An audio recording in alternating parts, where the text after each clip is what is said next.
You will hear a number of different recordings, and you will have to answer questions on what you hear. There will be time for you to read the instructions and questions, and you will have a chance to check your work. All the recordings will be played once only. The test is in 4 sections. At the end of the test, you will be given 10 minutes to transfer your answers to an answer sheet. Now turn to section 1. Listen to the conversation between the man and the woman and answer the questions. First, you have some time to look at questions 1 to 4.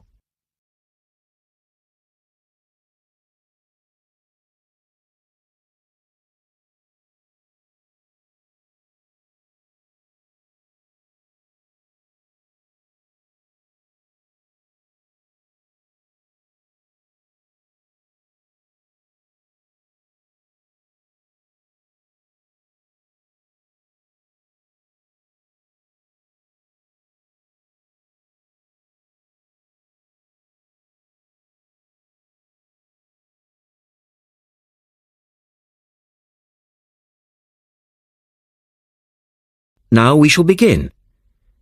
You should answer the questions as you listen, because you will not hear the recording a second time.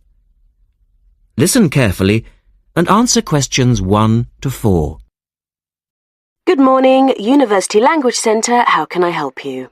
I'm interested in doing a language course. I did Mandarin last year and now I'd like to do Japanese. Can you give me some information about what courses are available at your centre and when they start, that sort of thing? Yes, certainly. Well, we actually offer a number of courses in Japanese at different levels. Are you looking for full-time or part-time? Oh, I couldn't manage full-time as I work every day, but evenings would be fine and certainly preferable to weekends. Well, we don't offer courses at the weekend anyway, but let me run through your options.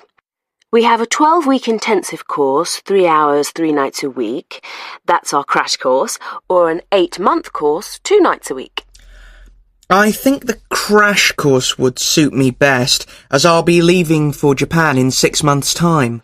Are you a beginner? Not a complete beginner, no. Well, we offer the courses at 3 levels. Beginners, lower intermediate and upper intermediate, though we don't always run them all. It depends very much on demand. I'd probably be at the lower intermediate level, as I did some Japanese at school, but that was ages ago. Right. Well, the next level 2 course begins on Monday the 12th of September. There are still some places on that one. Otherwise, you'd have to wait until January or March. No, I'd prefer the next course.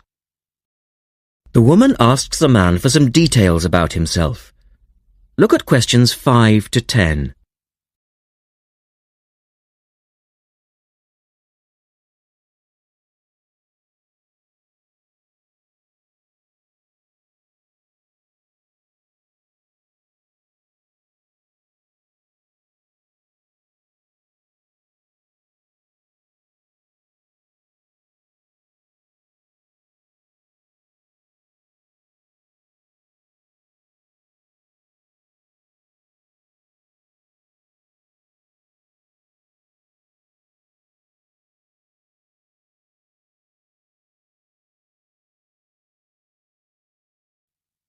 Now listen to their conversation and complete the form.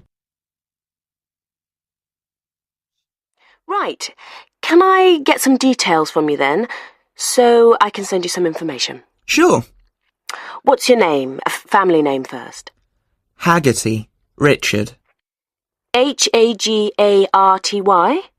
No, Hagerty. Oh, okay.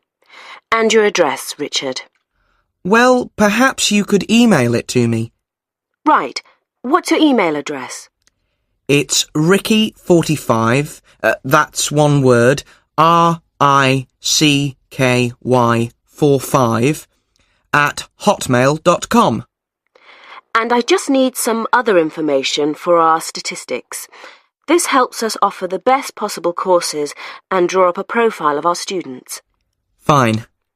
What's your date of birth? I was born on the 29th of February, 1980. 1980? So you're a leap year baby. That's unusual. Yes, it is. And just one or two other questions for our market research, if you don't mind. No, that's fine. What are your main reasons for studying Japanese? Business, travel, or general interest? My company's sending me to Japan for 2 years. All right, I'll put down business. And do you have any specific needs? Will there be an emphasis on written language? For instance, will you need to know how to write business letters, that sort of thing? No, but I will need to be able to communicate with people on a day-to-day basis. OK, so I'll put down conversation. Yes, because I already know something about the writing system at an elementary level, and I don't anticipate having to read too much. You said you'd studied some Japanese. Where did you study? 3 years at school, then I gave it up, so I've forgotten a fair bit. You know how it is with languages if you don't have the chance to use them. Yes, but I'm sure it will all come back to you once you get going again. Now, once we receive your enrolment form, we'll contact you in about... That is the end of section 1. You now have half a minute to check your answers.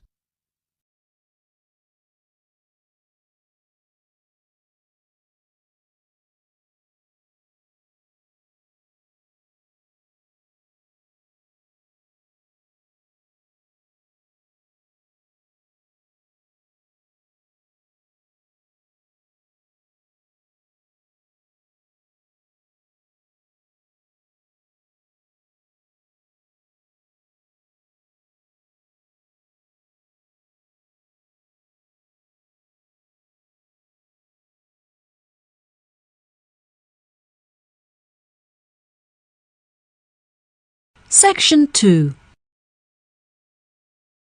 Section 2. You will hear part of a talk about an Australian wild zoo given by a tour guide. First, you have some time to look at questions 11 to 15.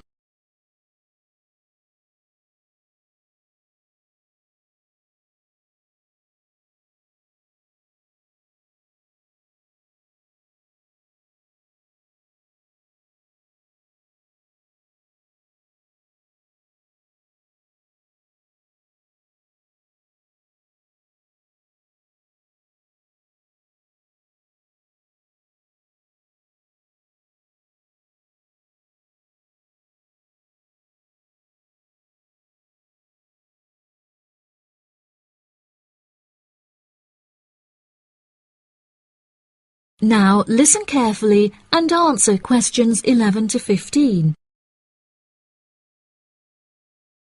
Good morning everybody and welcome to the Australian Wild Zoo. I would like to start by introducing you to the new features that we have added to our zoo in the recent renovation. Being the only zoo in the area, we receive thousands of visitors a year.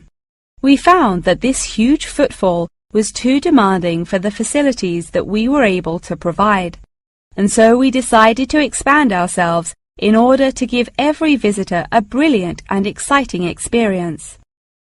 We initially intended to build a new dog walking area. However, we felt that the zoo should cater only to exotic animals. During our previous renovation, we expanded the exhibition centre, and so we felt that this time the zoo would benefit most from introducing a new batch of animals, so visitors can now see a whole range of new additions at the Australian Wild Zoo, including lions and bears. With this huge improvement to our facilities, we also found it necessary to change our regulations, which we put into action in June. We now allow visitors access to the zoo during weekdays, and as some of our newly added animals are nocturnal, guests may also now visit the animals late at night. Unfortunately, some visitors had started feeding the animals during these late-night viewing times, which disrupted their feeding pattern, and as a result, we had to ban food in the viewing areas. One of our most exciting additions to the zoo is our native kangaroo, who we have named Frisbee. For a fee of just $5, visitors can have their photo taken with him and have it printed onto a selection of items such as keyrings and mugs. At first, visitors were also allowed to feed Frisbee items that we provided, such as carrots and leaves.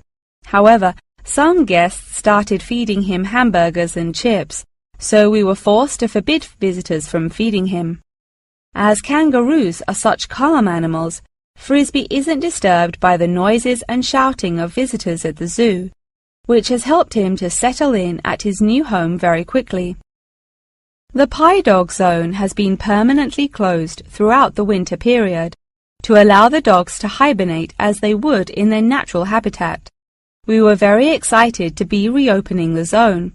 However, unfortunately, we have been forced to close it temporarily as the result of a broken fence, which will take about 1 week to fix. We were intending to renovate the zone with the other construction that we were undertaking, but unfortunately we did not have sufficient funds. We understand that this temporary closure may disappoint our visitors, and so we have decided to offer a discounted price on our tickets for the next week. If you ask at the reception desk, they will happily direct you to the photo shop where you can purchase the ticket. The ticket will also entitle you to a 10% discount off any item in our gift shop, where we sell a range of items including postcards and fluffy toys. Before you hear the rest of the talk, you have some time to look at questions 16 to 20.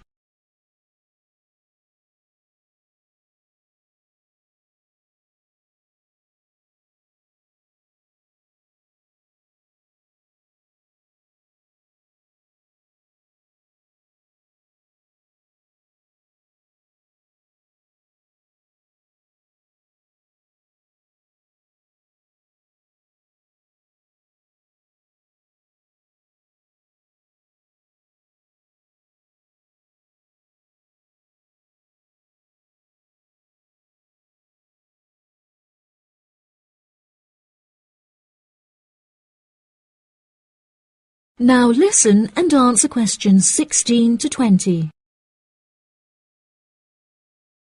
Now, we're currently standing at the gate, which is marked with the arrow on the map. Now, if any of you need to visit the toilets before we get started, they're right here to our left. Out to the east, just across the grass, there is the bird hide, where we have over 100 species of birds for you to watch. We even have an interactive zone where you can feed them with seed and take photographs with our parrots. What a great souvenir to remember your trip! And up the path to the north, if you look in front of you now, there is the Pie Dog Zone. Although it is closed, if any of the dogs are playing outside, you will be able to see them through the fence. And then let's pass by the refuge. This area is a sheltered part for Brolga watchers who can use it to spy through binoculars. And after that, I suggest that you all visit the rest area for some cold drinks and snacks, as it is very hot outside. It is just at the northwest corner of the zoo. After that, you could cut across the path to the large rectangular hut, where you will be able to see our new addition of fierce lions. The mother has just had cubs, so it is really quite a rare thing to see. And around to the west, for those of you who want to visit Frisbee, our native kangaroo, he is in the circular-shaped hut just up the path to the left. Don't forget to have your photo taken with him. Now, as I mentioned before, you can purchase your discounted tickets at the photo shop, and this is also where you will come to collect any photos you have had taken at the zoo during your visit. The photo shop is located at the southwest corner of the zoo. Okay, ladies and gentlemen, enjoy your visit. That is the end of section 2. You now have half a minute to check your answers.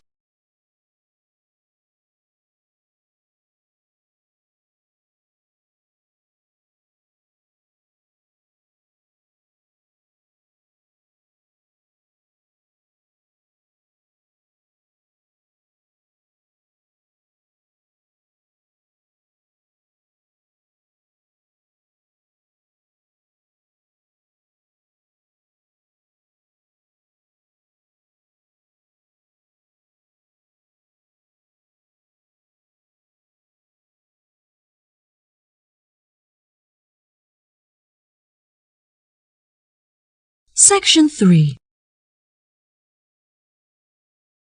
In this section, you will hear a discussion about a system of writing for the blind known as Braille. First, look at questions 21 to 23.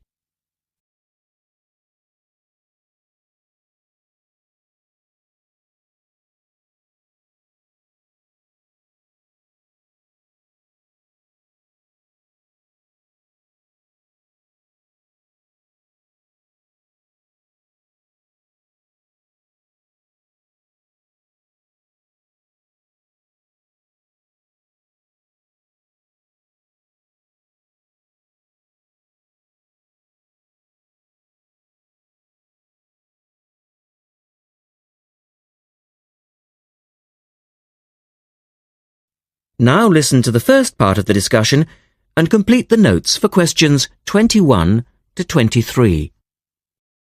We're very pleased to welcome to our special interest group today Dr. Linda Graycar, who is from the City Institute for the Blind. Linda is going to talk to us about the system of writing for the blind known as Braille. Linda, welcome. Thank you. Now, we'd like to keep this session pretty informal, and I know Linda won't mind if members of the group want to ask questions as we go along. Well, let's start with an obvious one. What is Braille, and where does it get its name from? Well, as you said, Braille is a system of writing used by and for people who cannot see. It gets its name from the man who invented it, the Frenchman Louis Braille, who lived in the early 19th century. Was Louis Braille actually blind himself? Well, he wasn't born blind, but he lost his sight at the age of 3 as the result of an accident in his father's workshop.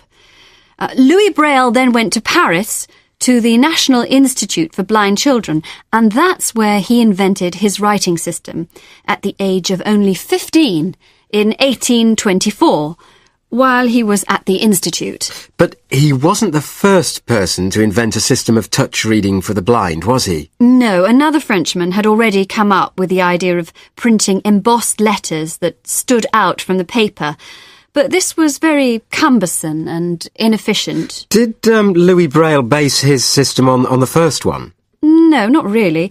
When he first went to Paris, he heard about a military system of writing using 12 dots. This was a system invented by an enterprising French army officer, and it was known as night writing. It wasn't meant for the blind, but rather for battle communications at night. Look at questions 24 to 30.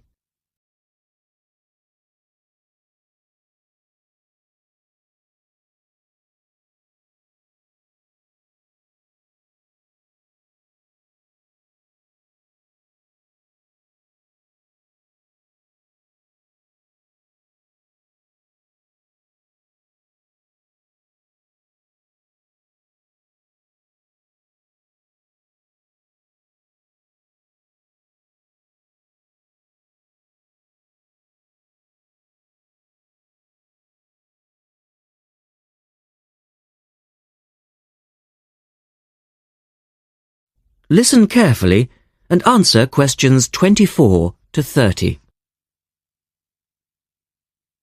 Anyway, Braille took this system as a starting point, but instead of using the 12 dots, which night writing used, he cut the number of dots in half and developed a 6-dot system.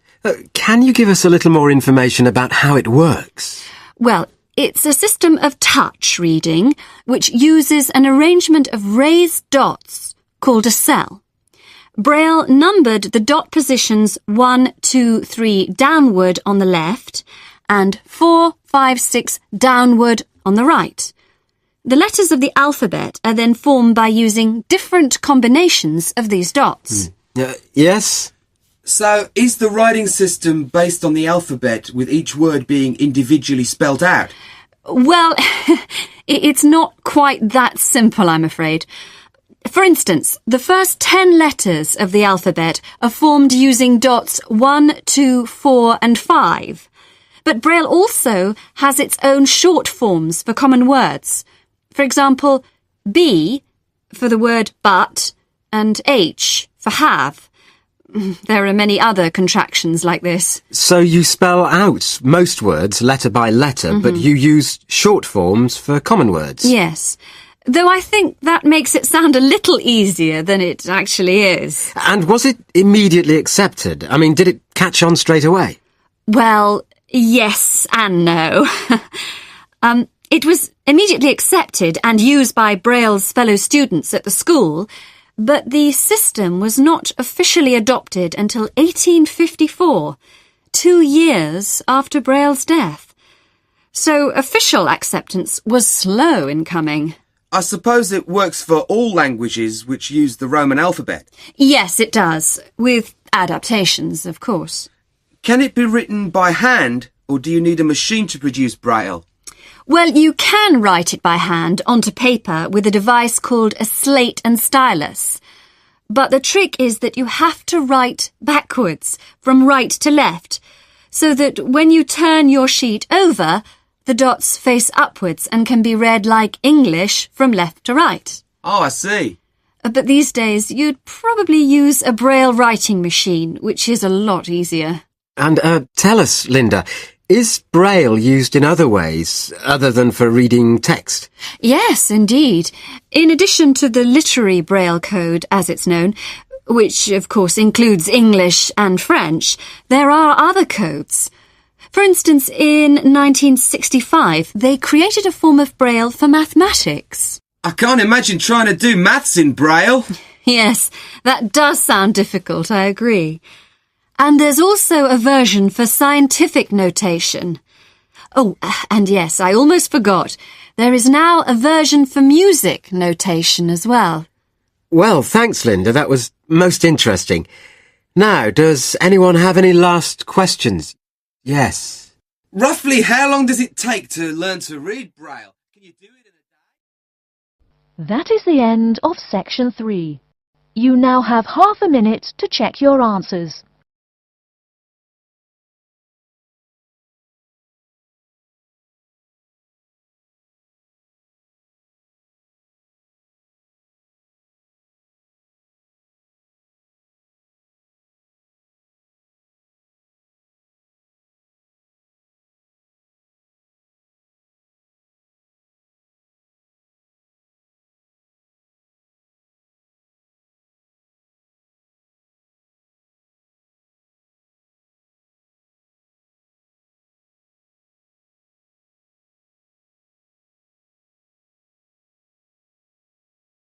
Section 4.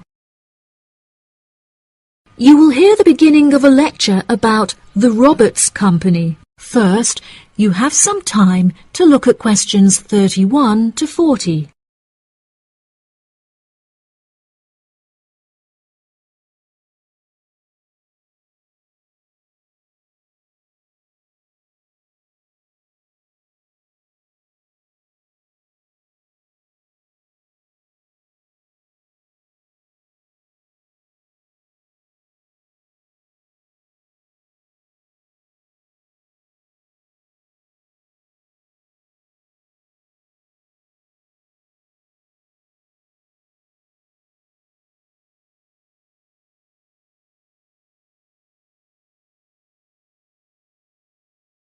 Now listen carefully and answer questions 31 to 40.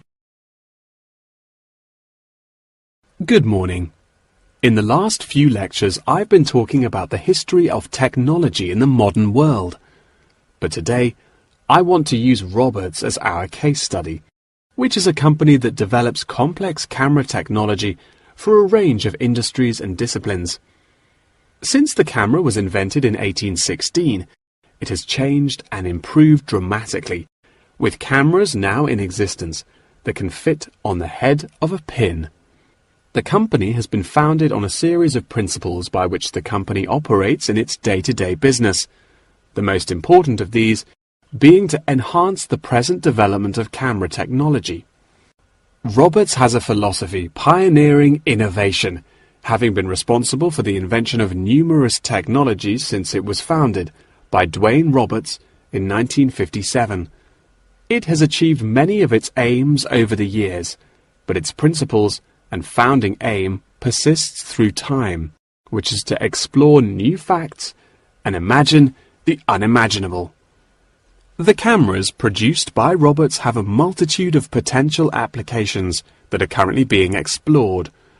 One of these is an anti-gravity camera that they aim to attach to a space satellite, from where it will record live, high-definition video and provide fascinating new views of planet Earth. It could also prove useful in exploring other planets by providing researchers with never-before-seen images of the universe. Robots are also experimenting with attaching the cameras to small drones that will fly through the rainforest in search of plants that could be used to develop future medicine. The camera also has the potential to be used on the roads. As it is 20% cheaper than the speed cameras that are currently in operation, this means that more of them could be distributed across the road network, where they can control traffic by making sure that all cars abide by the speed regulations. Despite this diverse range of potential applications, the cameras are presently used for very different, more domestic purposes. Roberts' cameras are presently used as nanny cams, which allow parents to watch their nannies to ensure that they are responsibly attending to the children that they have been employed to care for. These cameras give parents peace of mind and more control over their child's welfare whilst they are at work or otherwise occupied. The highest sales of the company are in toys that have the cameras hidden within them. This clever idea means that the cameras are camouflaged from view and do not look out of place in the child's nursery. The toys are also very robust, so children can play with them without damaging them in the process. The toys are designed to look like animals and come in a range of shapes, sizes and colours, as well as different animal species such as monkeys and bears. These toys are incredibly popular and can be bought in any toy store for only $20. Always eager to be constantly improving their products, Roberts are now working on a product that will change the way people see photography. This new contraption is a mini camera that is built into eyewear such as glasses and sunglasses, where it can capture the world as you see it. Holidaymakers and tourists no longer have to carry a big, heavy camera around with them on their travels. They can instead purchase a set of eyewear with a built-in camera, which will capture the moment with a simple tap. Roberts are also developing a model of this tiny camera for use during medical procedures and operations. The camera will be used during non-invasive keyhole surgeries to enable the surgeon to see what they are doing inside the body without having to make a large incision. This innovative application for the camera could make surgeries a lot faster, and the saved time and energy will also make it far more efficient. As the patient will no longer have to undergo a large incision for their surgery, it also means that their recovery will be much faster with a greatly reduced chance of post-op infection. If any of you have an interest in working in this field of technological invention, Roberts is a very diverse and fast-growing company that would be a fantastic internship opportunity. Every year they organize a series of competitions where entrants stand the chance of winning a place in their internship program. So I would suggest that all of you enter. That wraps up the lecture for today. Please remember that attendance is mandatory. That is the end of section 4. You now have half a minute to check your answers.